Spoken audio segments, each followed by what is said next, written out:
the sooner we can accept the fact that it's okay to ask for help and get past, and honestly, like the stigma should be that those that don't ask for help, that's the wrong thing. Asking for help should be viewed with like strength and honor, because you're accepting that you're like any other human, you are flawed and imperfect. Why do military veterans do well in business and excel in their careers? Find out more in this episode of VetBizTV.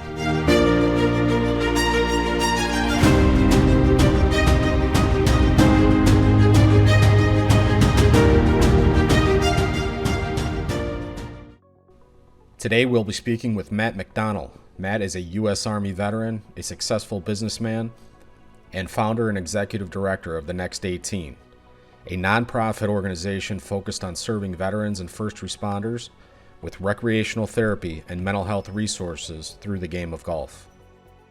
If we were friends in high school, who was Matt McDonald, and why did you decide to join the military?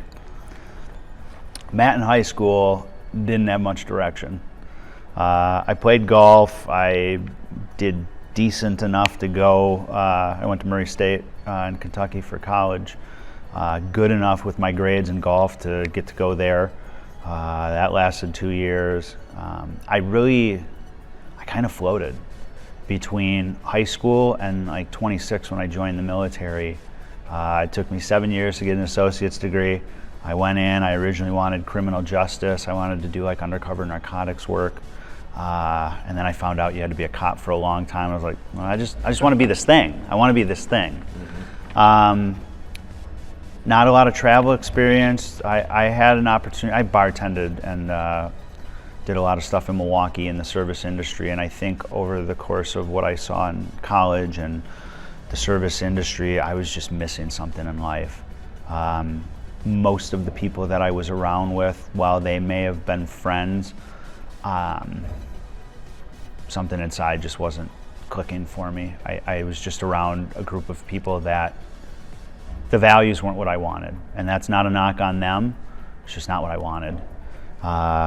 And at 26, I got my associate's degree. Like Van Wilder, took 7 years. Broke up with, I think, the only real halfway serious relationship I had up until that point, and I just kind of done with everything. I remember thinking that I wanted to go into the military as a means to do this thing that I wanted to do that I know I could never do if I was a civilian. I thought I had always been programmed a little bit differently, so some of the things that the military required, I thought it would be easier for me.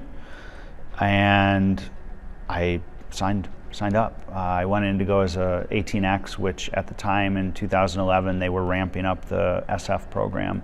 So if you had an associate's degree or higher and you were over like 24, they would take you off the streets. You would go to Benning and go through basic infantry school. Then you got sent to airborne school.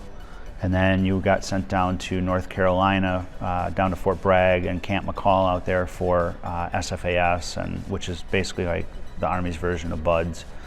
I was in the Army for like 9 months, I think, just straight training. That's how long it took. Blew out my knee in land nav exercise at the Q course, and that was the end of my training in the military prior to then getting into an actual unit. So yeah, those first 9 months I think were the first time I realized oh, let's learn about discipline, and I think I started to find the direction that I didn't have. Sure. So was the military something that you saw yourself doing for a lifetime prior to your injuries, or? Yeah, and I think a lot of guys that join the military that want to achieve some type of tiered status, right? Rangers, Green Berets, SEALs, MARSOC, whatever, right? I think we're a little crazy in the sense of we all think we're gonna make it, but then the attrition rate is 98%. So the Army's getting, the services are getting this thing that they want. It's a really good recruiting tool. Yep.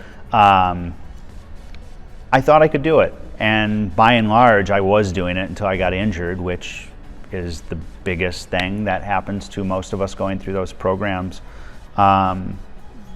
So that happened, and then I just kind of, needs of the Army, got sent to Germany, which was really awesome, because one of the things I wanted from the military was the ability to travel the world and just learn. And being stationed in Germany for 4 years, every 3 and 4 day weekend, I started my first journey to Nuremberg, and I was in Schweinfurt, which was only like a 40-minute train ride, but I had to navigate the bond system, a language that I didn't know, and like a foreign currency and all this other stuff. And before I knew it, every chance, like I was Spain, Greece, Italy, anywhere that I could go. Anywhere on a map that had a beach and was warmer than Germany, that's where I was going. So I took I took like what I got out of it was amazing. And yeah, I wanted 20 years. I thought I had the right mentality to do what I saw on, you see on TV, like the appeal of deploying 24/7 with like a small tactic team. That's what I wanted. I didn't want cookie cutter. I didn't want a white picket fence with a wife and 2 kids. I didn't think I was manufactured for that. So yeah, I wanted a career. Well, that's great, man. Thanks for sharing that, by the way. But the other thing, that I'd like to touch on with you, specifically, you got injured while you were in, right? Yeah. You were deployed to Iraq, Afghanistan, and you were, I forget what you guys were doing at the time, but you said you blew out your knee. Yeah. Again, was it the same knee? Yeah, same knee. So what did that do to your psyche? Because, not only did you get injured, but didn't you get medically retired as well? Yeah. So how did that, what was going through your head when they told you that they were going to medically retire you? The medical retirement didn't happen for almost 2 full years after the deployment. And in the immediacy of the deployment, which was 12-13, all I could think about was, and even the build up to the deployment, because leaving the Q course and like prep and all that stuff for that, and then going to my unit and deploying was only a 6-month window. So in my mind, all I was thinking was, cool, let's knock this deployment out. I'm going back to SFAS, like I don't care. And I did. I think we got back in like March or June, I can't remember now. I'm gonna get the dates wrong because I'm getting all these other dates. Within 5 months of getting back, I was back at the SFAS. Messed up my knee again. Same knee, right knee.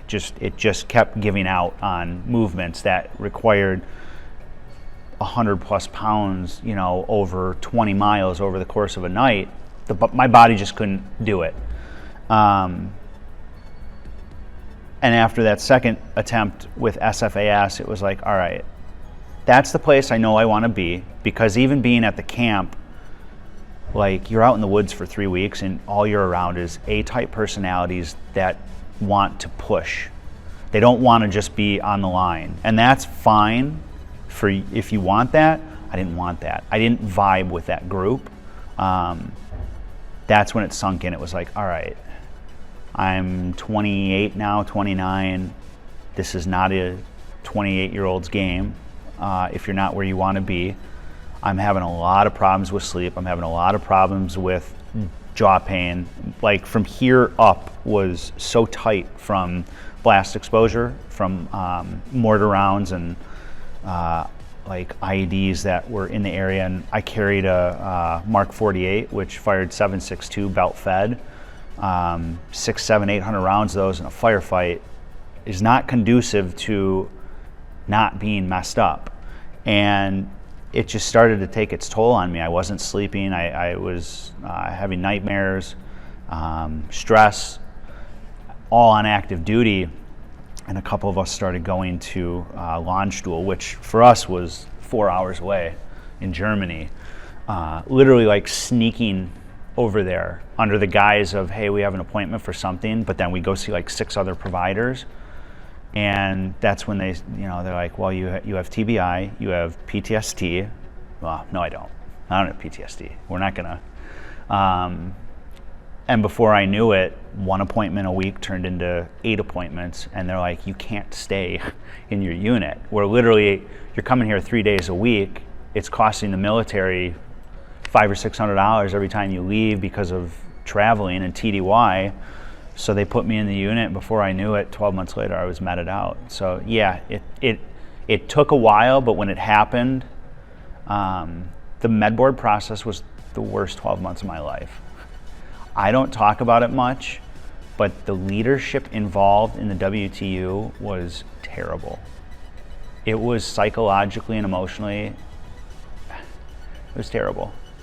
They made you feel like you were there because you were weak and lying and all these other things, because, I don't know, part of me felt like the leadership saw you and they're like, oh, these guys are going to get out with 80, 90, 100% disability ratings while we're still stuck here doing this job. Because I don't think anyone goes in the military and says they want to be at the WTU. They want to be doing their job.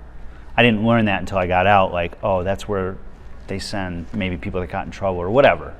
But yeah, that almost like exacerbated everything getting out, because the last 12 months in the military was so morally defeating to me that when I got out, I was so happy to be out that I don't even think I was paying attention to everything else that had built up. Mm-hmm. Yeah. So part of the reason why you started Next 18 was to help you deal with some of this stuff, right? Like when you got out, you know, some of that stuff carried over into your personal life, right? And so you did this to sort of help cope with that? Yes and no. Next 18 came about because of what I went through and what I finally realized. When I got out, I had started a lawn and snow company within 2 months of being out. I had a business plan. I was getting my MBA. I moved to Fox Point. I was happily married. I was doing everything to not be that vet, right? Sure. Didn't want to be that vet. The military had me on Ambien. The VA put me on diazepam, and I did work, school, house, fixing a house, everything, right? 3 years in 2018, the VA approaches me and they say, hey, you know, diazepam, we're identifying that this benzodiazepine is terrible, it's worse than opioids. I still didn't know what was going on because I was so, like, I'm doing everything right. Now this business has 9-10 employees. We're servicing like 400 clients a week. Like, I am going like this. But I didn't know that the meds were turning me into like a zombie, an emotional, mental zombie. And the titration plan that they put forth was abysmal. It was basically, you can take a half a dose of each for 2 weeks and stop, cold turkey. That led to me almost killing myself. 14 days after cold turkey, I couldn't see straight, I couldn't function, I couldn't walk. I got my employees off to work. Luckily, I knew something was off. Went to lock my gun and give my keys to my employees, but I looked at it too long. You know, the thoughts going through my head of, what is this pain? Is this it? Is this the pain I'm going to be in for the rest of my life? And luckily, I got through it. It took 18 months with 2 doctors outside of the VA to like incrementally titrate off of these meds. In the meantime, I had to sell the business because I was so physically and mentally damaged that I needed to repair myself. My marriage fell apart. My wife wanted nothing to do with that journey because who knew how long, right? We had no clue how long it would be. Yeah. Was I going to be this monster for 5 years? Who knew? Would I even make it? And that's when I went to Semper Fi camp, like 4 months into titration, and I was a mess. And that was when I finally realized, like, oh, there are hurdles that veterans run into, and by default, first responders as well. And the path of going to the camp, seeing the camp, then working at the golf course, it all kind of started meshing, and it was like, all right, I'm passionate about golf. I'm clearly, I have what it takes to advocate. Now I'm getting a degree. I got my MBA, luckily, somehow I finished that. That taught me business management. through my old business and everything.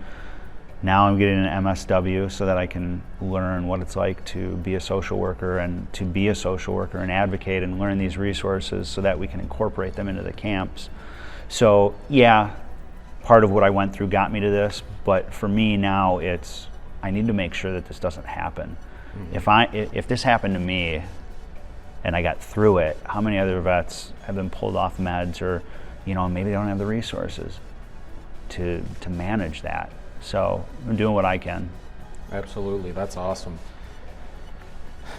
Just to hear that of what your organization is doing for vets that are going down that road. But what advice would you have, for a veteran who might be getting out of the military, might be in the same shoes that you were in, and what do you think they should do to get the help that they need? I think for everyone in general, the sooner that you can accept the fact that you can't fight every battle on your own and it's okay to ask for help, the better off we will all be. There is so many stigmas and just negative things out in the ether about mental health and about, especially in the veteran and first responder community, asking for help. And I talk to police officers, I talk to firefighters, veterans, active duty. The big fears are, hey, if I speak up that something's wrong, I'm gonna get pulled off my job. You think they wanna give a cop a gun if he's saying that he's depressed? Let's figure out how to help him, so he can keep his gun and he can keep his job and do the thing that he loves. I think all the time back to when I was basic training or SOPC, which was the prep course for selection, and we're running through Fort Bragg in our little Ranger panties, and they're drilling into your head. Look at those losers over there. They're just this. They're just supply, or they're this. You're the tough guys. You're the tip of the spears. You can do anything you want. That's great for war, but how long are we in war? Mm-hmm. We get out of the military and we have no resources in place. There are organizations like Next 18 and CVI and Milwaukee and all these other organizations that have the resources to provide VetsNet, but the sooner we can accept the fact that it's okay to ask for help and get past, and honestly, the stigma should be that those that don't ask for help, that's the wrong thing. Asking for help should be viewed with strength and honor, because you're accepting that you're like any other human, you are flawed and imperfect. Sure. Yeah. That's great, man. Last question. What's next for Matt over the next 3 to 5 years? Man. Well, I'm already in future mind planning my dissertation for a doctorate. I really want to focus on moral injury and recreational therapy being a modality to treat that. I'm trying to figure out where I want my next placement to be with school. I've got a couple options with that, which avenue I want to go. I want to grow Next 18. I want to put the time into it to get it to be a national organization, and I would hope that eventually it leads to a larger voice so that I can advocate more for veterans and first responders now. I feel like I've learned so much just now that 3 or 4 years from now, the knowledge will be so much more. That's fantastic. Yeah. Appreciate Thanks. your time, brother. Yeah, appreciate it.